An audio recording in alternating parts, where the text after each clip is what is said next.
마태복음 26장입니다. 마태복음을 시작할 때 마태복음에 계속해서 우리에게 반복적으로 보여주시는 테마가 있다고 말씀을 드렸습니다. 그것은 하나님의 아들이 교회를 세우러 오셨다. 예수님은 하나님의 아들로 오셔서 하나님의 집, 교회를 건축하러 오셨습니다. 그래서 마태복음 1장에 이삭과 솔로몬의 그 내용을 인용하셔서 말씀을 하고 있습니다. 하나님은 아들을 통해서 자신의 집을 지을 계획을 갖고 계셨던 겁니다. 그래서 예수님의 초림은 교회를 세우기 위해서 오셨고, 그 교회가 완성되면 재림하셔서 결혼하실 겁니다. 그것이 하나님이 세우신 뜻입니다. 하나님의 계획을 알면 우리가 어떻게 신앙생활을 해야 하는지, 한마디로 그냥 뜬구름 잡듯이 두루뭉실 신앙생활을 하는 것이 아니라 아주 방향을 정확하게 잡아서 하나님이 기뻐하시는 믿음 생활로 나아갈 수가 있습니다. 그래서 하나님의 뜻을 아는 게 매우 중요합니다. 그래야 믿음의 방향도 옳게 잡히고, 또 우리가 그 믿음 가운데에서 해야 할 일들, 하나님이 기뻐하시는 일들이 무엇인지를 깨닫고 그것을 지키면서 이어가게 됩니다. 마태복음은 하나님의 집인 교회에 대해서 유일하게 사복음서 가운데 교회라는 언어를 사용한 성경책입니다. 그 교회가 이제 세워지기 위해서 예수님은 십자가를 지셔야 합니다. 교회는 그의 피로 사신 예수님의 몸이기 때문에 그렇습니다. 그래서 성경은 교회를 피로 사신 하나님의 교회라고 기록하고 있습니다. 이제 마태복음 26장은 그 하나님이 세우신 목표를 이루시기 위해서 이 땅에 오신 예수님이 독생자로 오셨지만 피를 흘리고 죽으셔야 하기 때문에 그 길을 가고 있는 그 마지막 공생의 기간을 우리에게 보여주고 있습니다. 26장 2절에 보면 예수님이 이렇게 말씀하십니다. 너희가 아는 바와 같이 이틀이 지나면 유월절이라. 인자가 십자가에 못 박히기 위하여 팔리리라 하시더라. 이게 이제 이틀이라고 되어 있는데 6절 이하의 말씀은 6절부터 16절 말씀은 유월절 닷새 전 상황입니다. 요한복음 12장에 기록되어 있는 똑같은 내용이, 비슷한 내용이 기록되어 있는데, 그것을 보면 유월절 엿새 전에 베다니 마리아가 사는 베다니 지역에 도착을 하십니다. 그리고 그날 저녁 만찬을 오늘 그 마태복음 26장 6절에 기록되어 있는 나병 환자 시몬의 집에서 제자들과 같이 드시게 됩니다. 그때 한 여인이 나타나서 옥합을 깨서 예수님 몸에 샹유를 붓는데, 그 내용이 베다니에서 일어난 유월절 닷새 전 상황입니다. 엿새 전에 도착하셨지만 닷새 전에 이 일이 일어나는 것은 저녁 6시만 되면 하루가 넘어가기 때문에 그렇습니다. 유대의 시간이 그렇습니다. 그러니까 하루가 지나간 거죠. 유월절 닷새 전에 예수님이 한 여자에게서 향유를 부은 사건, 그것이 매우 중요합니다. 오늘 말씀을 보면은 12절에 기록된 말씀을 통해서 이 베다니 마리아가 예수님 몸에 부은 향유 부은 사건이 무엇을 의미하는지 우리를 깨우쳐 줍니다. 이 한 여인이라고 마태복음에는 한 여인으로 기록되어 있지만 요한복음 12장에는 구체적으로 그 여인의 이름이 마리아다. 이 마리아는 나사로의 누이죠. 그리고 마르다의 동생입니다. 마르다, 마리아, 나사로, 이 3자매가 베다니에 살고 있었다. 그런데 예수님은 그들을 매우 사랑하셨던 것 같아요. 늘 예루살렘 근처에 오시면은 거기에 묵으셨던 것 같습니다. 그래서 이 마리아는 예수님을 통해서 여러 말씀을 들었고, 예수님이 바로 6월절 어린 양으로 죽으셔야 하는 희생 제물로 오신 분이다. 하나님의 독생자이시지만은 6월절로 바쳐질 흠이 없는 어린 양이다라는 걸 알았던 것 같습니다. 그러니까 예수님이 이런 말씀을 하셨죠. 26장 12절에 이 여자가 내 몸에 이 향유를 부은 것은 내 장례를 위함이니라. 예수님이 죽는다는 거죠. 예수님이 죽는 걸 알고 기름을 부은 겁니다. 제물에는 기름을 바릅니다. 성전 제사를 지낼 때 제물에 기름을 바르는데 예수님이 바로 성전 제사에 바쳐질 사한 제물이라는 겁니다. 그것을 마리아가 알았던 거죠. 그래서 그 마리아가 예수님 몸에 향유를 부은 이 건을 가지고 제자들이 이 비싼 거를 허비하냐고 비난할 때 예수님이 하신 말씀이 12절의 말씀입니다. 내 장례를 위해서 한 것이다. 그래서 13절에는 이렇게 말씀하십니다. 내가 진실로 너에게 이르노니 온 천하에 어디서든지 이 복음이 전파된 곳에서는 이 여자가 행한 일도 말하여 그를 기억나게 해야 한다는 겁니다. 기억나게 될 것이라는 겁니다. 이 복음이 전파되는 곳에서는 마리아가 행한 일이 선포돼야 된다는 거죠. 근데 교회가 이 부분을 좀 소홀히 하고 있습니다. 사실은 그렇습니다. 이 여인이 예수님을 유일하게 6월절 어린 양이라고 먼저 깨달은 사람입니다. 12제자도 이걸 몰랐습니다. 그것을 우리가 성경을 통해서 확인할 수가 있습니다. 그건 분명합니다. 예수님이 세상 사람들의 모든 사람들의 죄를 짊어지고 죄를 대속하기 위해서 오신 하나님의 아들, 산 제물이라는 것을 알아본 사람은 없었다. 그것을 예수님의 말씀을 통해서 우리는 확인하게 됩니다. 그런데 예수님의 그 몸에 향유를 붓는 그 사건과 마태는 그 대치되는 측면에서 14절부터 16절에 예수님을 배반할 가룟 유다의 이야기를 같이 편집해서 기록했습니다. 좀 의미가 있죠?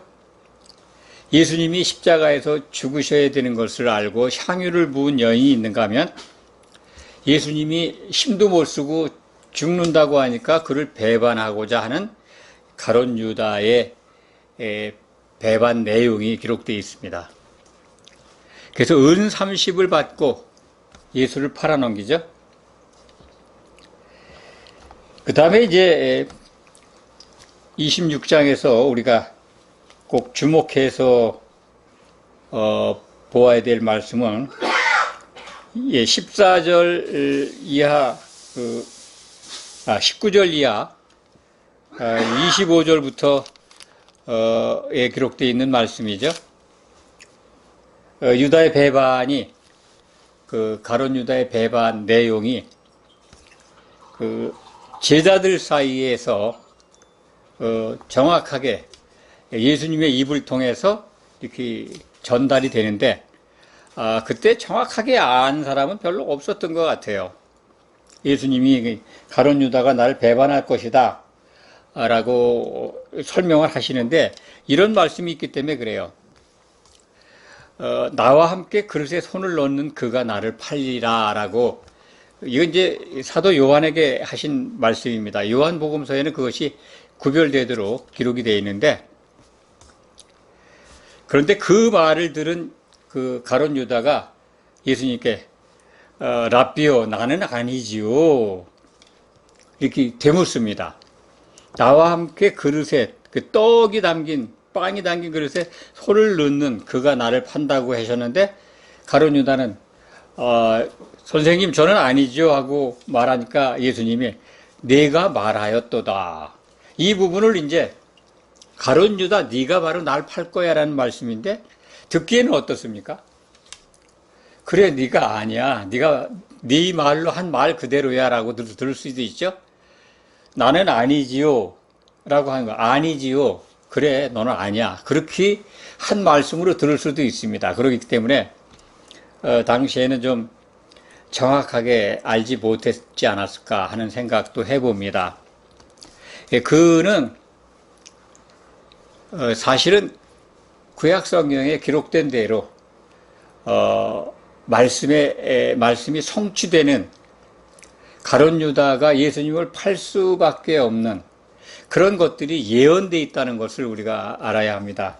그것이 이제 시편 41편 9절에 기록이 되어 있는데 나와 함께 떡을 먹던 내 친구가 그 발꿈치를 든다라는 표현이 있습니다. 예수님과 맘먹으려고 들은 거죠. 예수님을 그래서 배반하게 되죠. 친구가 배반한다는 내용 구약성경에 기록된 대로 12사도 가운데 한 사람이 배반하게 됩니다. 예수님은 그것을 미리 다 알고 계셨습니다. 우리는 세상에 속한 것에 우리가 빠져 있을 때, 탐심에 빠져 있을 때, 우리들의 유익에 빠져 있을 때 사람을 배신하게 된다는 것을 알고 있습니다. 이것 거의 참 보편적인 현상입니다.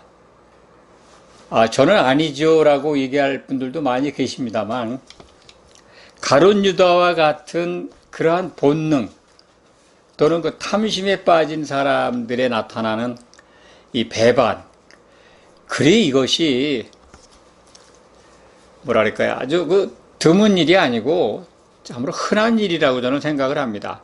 물론 이 정도에 비교될 만한 상황은 아니지만은 유익 때문에 친구와의 신의를 버리고 탐심 때문에 거짓을 행하고 사람들에게 등을 보이고 배반하는 경우가 많이 있습니다.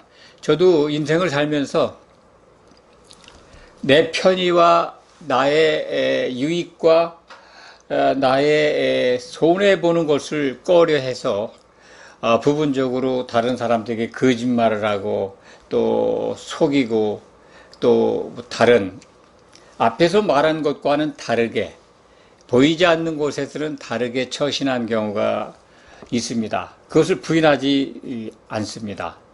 가룟 유다의 배반이 정말 메시아를 배반한 것, 그런 엄청난 일, 그런 것과는 견줄 수는 없지만은 인간은 탐심에 빠지면 뭐든지 크건 작건 배반할 수 있다 하는 말씀을 드립니다. 가룟 유다는 세상에 속한 꿈을 갖고 있었던 것 같습니다. 예수님이 이스라엘이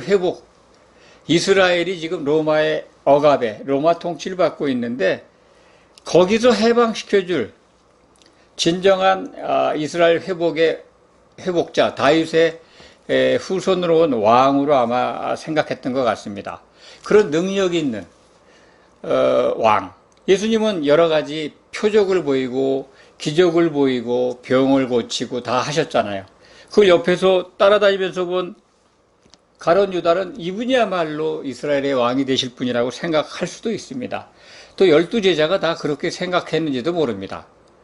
그런데 예수님이 십자가에서 못 박혀 죽으셔야 한다고 하니까 그 실망이 얼마나 컸겠습니까? 그래서 그러한 인간의 탐심을 가진 마음에 마귀가 들어가서 가룟 유다가 그 일을, 예수님을 배반하는 일을 하게 된 것입니다. 그래서 뒤이어서 31절부터 31절부터 35절까지는 베드로의 그 맹세죠. 베드로는 이제 예수님의 말씀을 듣고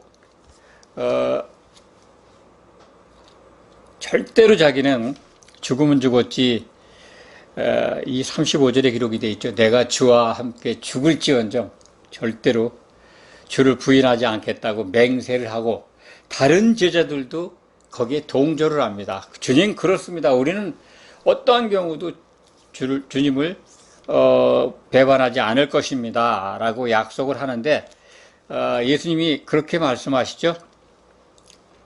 34절에 닭 울기 전에 3번 부인한다. 그 일이 이루어집니다. 그 일이 이루어지는 장면이 74절에 가서 보면은 예수님이 대제사장 집에 가서 이제 신문을 받는데 3번 질문을 받죠. 거기에 있는 여자 하인들에게. 그런데 뭐 여자 하인도 있고 사람도 남자도 있는 것 같습니다. 그런데 베드로가 3번 부인하고 할 때 어떻게 부인하냐면 마지막에 74절을 한번 보시기 바랍니다. 그가 저주하며 맹세하여 이르되 나는 그 사람을 알지 못한다. 그냥 단순하게 부인하는 게 아니라 저주하며 맹세까지 하면서 예수님을 모른다고 부인합니다. 예수님이 바로 직전에 베드로에게 하신 말씀이 그대로 이루어집니다. 닭 울기 전에 네가 나를 3번 부인한다. 베드로의 부인은 12사도의 부인과 같습니다. 모든 사도들이 다 같이 예수님께 맹세했지 않습니까? 절대로 주와 함께 죽을지언정 주를 부인하지 않는다라고 마태복음 26장 35절에 기록된 대로 말을 하였지만은 나머지는 다 도망갔고 베드로는 저주하며 맹세하면서 부인했습니다. 이것은 사도들 전체의 부인과 동시에 사도들을 통해서 우리에게 보여주시는 사람은 이렇게 나약하다. 목숨이 위험할 것 같고 잡혀서 고초를 겪거나 곤란을 당할 것 같으면 이렇게 자기 자신들이 맹세한 것도 쉽게 내던지고 변합니다. 배반한다는 거죠. 약속된 말을 지키질 못합니다. 그것이 인간입니다. 사람의 모습을 지금 보여주고 계십니다. 예수님이 십자가를 지시기 전에 일어나는 여러 가지 상황들을 통해서 인간은 본래 이런 것들입니다. 이런 모습입니다. 누구도 예외가 없습니다. 만약 우리들이 그 당시에 예수님의 제자였다면 마찬가지였을 겁니다. 그들은 3년 반 동안 예수님을 따라다니면서 예수님의 모든 것을 보고 듣고 배웠습니다. 그런데도 예수님이 잡히는 그 상황에서 부인하고 도망가고 다 흩어집니다. 사람에 대한 이 연약함과 그리고 이 부서지기 쉬운 이 마음을 예수님은 잘 아십니다. 그렇기 때문에 그들에게 어떠한 것이 필요한지를 하나님은 너무나 잘 아십니다.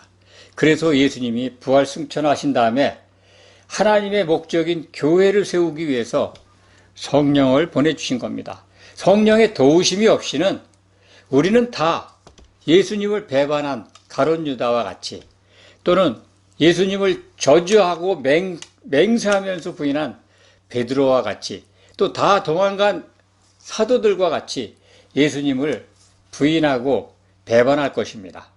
성령의 도움이 없이는 우리는 교회로 세워질 수가 없습니다.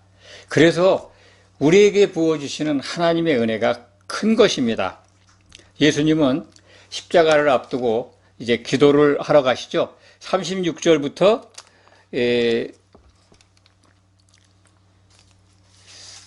46절까지의 기록 속에 우리가 그것을 살펴볼 수가 있습니다. 겟세마네 기도라고 하고 이 부분은 기도의 내용은 여기에도 부분적으로 기록되어 있습니다만 요한복음 17장에 자세히 기록되어 있습니다. 그날 그 시각에 예수님이 땀방울이 핏방울처럼 되듯이 꿇어 엎드려서 기도한 내용은 요한복음 17장입니다. 거기서 기도하신 내용의 핵심은 사도들이 하나가 되기를 기도하셨고 사도들의 말을 듣고 예수님을 믿게 될 우리들을 위해서 기도하셨습니다. 그거의 핵심은 우리로 하여금 하나 되게 해달라고 하신 기도입니다.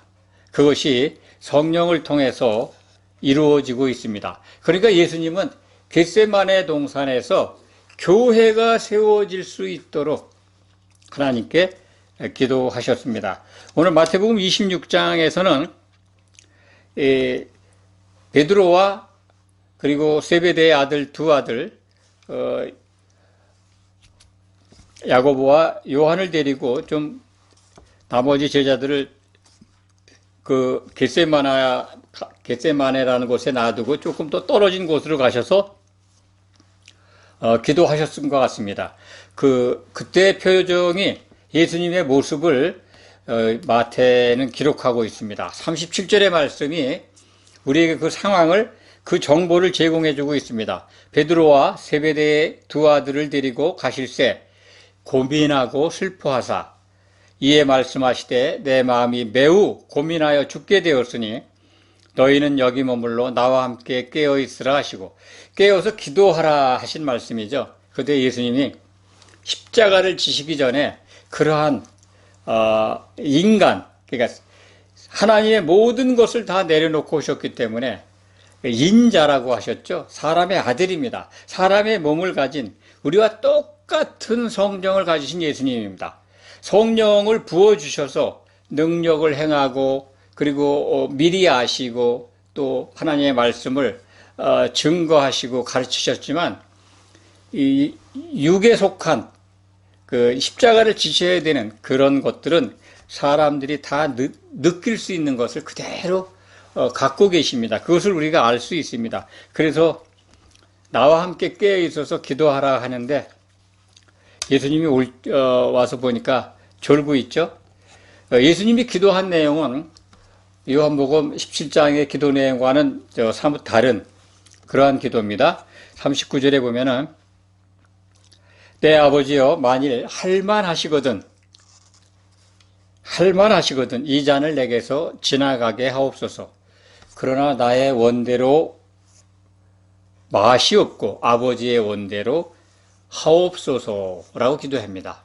오직 아버지의 뜻대로 하시라고, 아버지의 뜻이 이루어지는 것만을 예수님은 원하고 계신다 하는 것을 우리가 알 수가 있습니다. 여기서 우리 성도들의 기도나 우리들이 바라는 것이 무엇인가를 배우게 됩니다. 우리들도 우리들의 기도 속에 있어야 되는 것은 아버지의 뜻이 이루어지기를 원하는 겁니다. 예수님이 그것을 가르쳐 주고 계시지 않습니까? 또 주기도문에서도 이미 미리 가르쳐 주셨습니다. 너희는 이렇게 기도하라. 아버지의 뜻이 하늘에서 이루어진 것 같이 땅에서도 이루어지기를 기도하라고 가르쳐 주시지 않았습니까? 그렇기 때문에 예수님이 기도하신 것처럼 우리의 기도도 오직 아버지의 뜻이 이루어지기를 먼저 기도해야 합니다. 그거를 잃어버렸어요. 우리의 뜻이 먼저, 우리의 요구사항이, 우리의 요청사항이 먼저 이루어지고 해결되기를 원하는 거예요. 그 참 세상적인 것들을 갖고 있는, 그것에 욕심을 가지고 있는, 그것을 버리지 못한 것, 그것에 대한 반증입니다. 세상의 욕심을 갖고 있으면 오늘 예수님을 배반한 가룟 유다, 예수님을 부인한 사도들의 모습, 그런 것들이 우리들에게 다가올 수 있습니다. 하나님의 뜻보다도 세상에 속한 우리의 욕심을 먼저 구하는 것, 굉장히 위험한 믿음의 상태입니다. 스스로 그것을 진단해 봐야 합니다. 정말 내가 지금 기도하는 게 나의 탐심인가 욕심인가, 세상에 속한 것을 바라는 것, 이것이 과연 하나님이 기뻐하시는 것인가? 성도라면 이제 마땅히 하나님이 기뻐하시는 것을 구해야 합니다. 하나님의 뜻이 이루어지기를 구하고, 그분이 기뻐하시는 것 가운데 내가 무엇을 어떻게 해야 하는가를 지혜를 구하는 것. 우리가 하나님께 구해야 될 기도의 내용이 있다면 저는 그렇게 믿습니다. 주기도문 속에 다 담겨 있습니다. 예수님이 3번을 똑같이 기도하십니다. 42절에 보면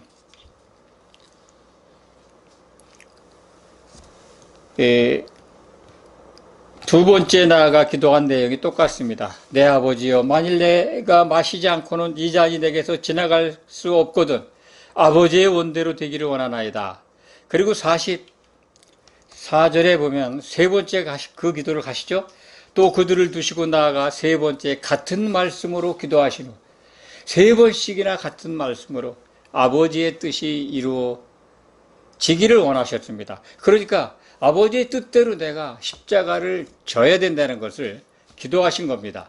그것을 제자들에게 보여주기 위해서 이렇게 졸고 있는 제자들에게 왔다 갔다 하시면서 그것을 듣게 하신 것이다. 저는 이렇게 생각을 합니다. 이미 예수님은 영광을 가룟 유다가 자기를 팔러 나갔을 때, 요한복음에 기록된 말씀입니다. 가룟 유다가 예수님을 팔러 나갔을 때, 최후의 만찬장에서 나갔을 때 인자가 영광을 받았다라고 말씀하십니다. 그러니까 십자가를 지시기로 작정한 그 순간에 하나님의 영광이 나타난 겁니다. 그래서 오늘의 본문은 이러한 상황들을 예수님께서 십자가를 지시기 위해서 전에 제자들에게 하나님의 뜻을 이루기 위해서 내가 십자가를 진다 하는 것을 가리키신 것이다. 저는 이렇게 이해를 하고 그렇게 해석을 하고 그렇게 여러분에게 전합니다. 26절 가운데 이 41절부터 41절 말씀을 좀 더 강조해서 자세하게 말씀을 드리겠습니다. 마음은 원이로되 육신이 약하도다. 물론 이 제자들이 졸고 있는 모습을 보고 하신 말씀인데, 제가 이것을 이렇게 따로 떼서 부연 설명하는 것은 조금 전에도 말씀을 드렸습니다만, 우리 표현은 이제 마음인데, 사실은 마음 안에 담겨 있는 우리들의 생각이죠. 우리 자아죠. 생각 덩어리, 혼입니다. 혼은 기도하고 싶고 순종하고 싶고 가르침대로 따르고 싶습니다. 그 원합니다. 그런데 왜 판판이 그것을 지키지 못할까? 왜 질까? 그것을 설명드리려고 하는 겁니다. 로마서 8장 2절 이하에 보면은 성령의 법과 사망의 법, 뭐 이런 것들이 기록이 되어 있죠. 로마서 8장 2절에 보면 생명의 성령의 법이라고 기록이 되어 있는데, 사실은 그 성령이라는 단어가 아니라 영입니다. 우리가 영이 거듭나면 영의 법에 따라서 성령의 인도함을 받아야 합니다. 성령을 마셔야 되는 거죠. 그러면 그 거듭난 영 때문에 우리는 성령의 법에 따라서 우리가 생명의 길로 갈 수 있는 거죠. 영의 법입니다. 근데 영이 살아나지 않거나 영의 법을 따르지 않으면 그 혼은 육신의 생각을 따라갈 수밖에 없습니다. 육에서 내보내는 생각, 그것에 우리의 혼이, 행동이 따라가게 되어 있습니다. 그래서 우리 자아가 영이 살아났다면, 영을 따르면 생명의 길로 가는 거고, 계속해서 육이 약해요. 육이 끌고 가는 게 있어요. 그 마귀가 끌고 가는 거죠. 우리의 생각을 육이 속한 대로 가면 육신의 생각대로 행동하게 되는 겁니다.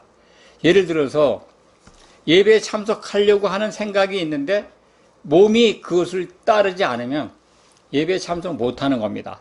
마음은 원인데 육신이 약하다, 그 뜻입니다. 그러니까 우리는 어떤 때는 백전백패할 때가 있습니다. 영의 인도함을, 우리에게 살아난 영이 성령의 인도함을 따르면 우리는 생명의 법으로 갈 수가 있습니다. 그런데 그렇지 않고 육신의 법을 따르면 사망으로 간다 하는 것이 로마서 8장 2절 이하에 기록된 말씀입니다. 그것을 한번 읽어보시면 오늘 말씀을 들은 것을 가지고 적용하면 쉽게 해석이 되고 이해가 되고 깨달음이 올 거라고 생각을 합니다. 마음은 원인데 육신이 약하다. 누구나 다 갖고 있는 겁니다. 이것을 아셔서 우리를 거듭나게 하셨고 그러한 자들이 그리스도의 몸으로 세워지기를 원하셔서 성령을 보내주신 겁니다. 오늘 말씀을 정리하겠습니다. 예수님은 십자가를 앞두고 그 마지막 순간까지 사도들을 훈련하고 계십니다. 마음은 원인데 육신이 약하다. 깨어서도 예수님이 십자가를 지시기 위해서 죽게 되었다고 얘기했는데도 그들은 깨어있지를 못합니다. 우리들의 상식으로는 같이 깨어서 예수님과 기도할 수 있었을 것 같은데 그렇지 못합니다. 그것이 인간입니다. 성령을 받지 못하면 그렇다는 겁니다. 그래서 사도들에게 예수님은 내가 필요하다. 내가 죽고 부활해서 내 이름으로 보낼 성령을 받아야 된다. 이것을 교육하고 있다. 이렇게 받아들이면 오랫동안 기억에 남을 것 같습니다. 기도하겠습니다.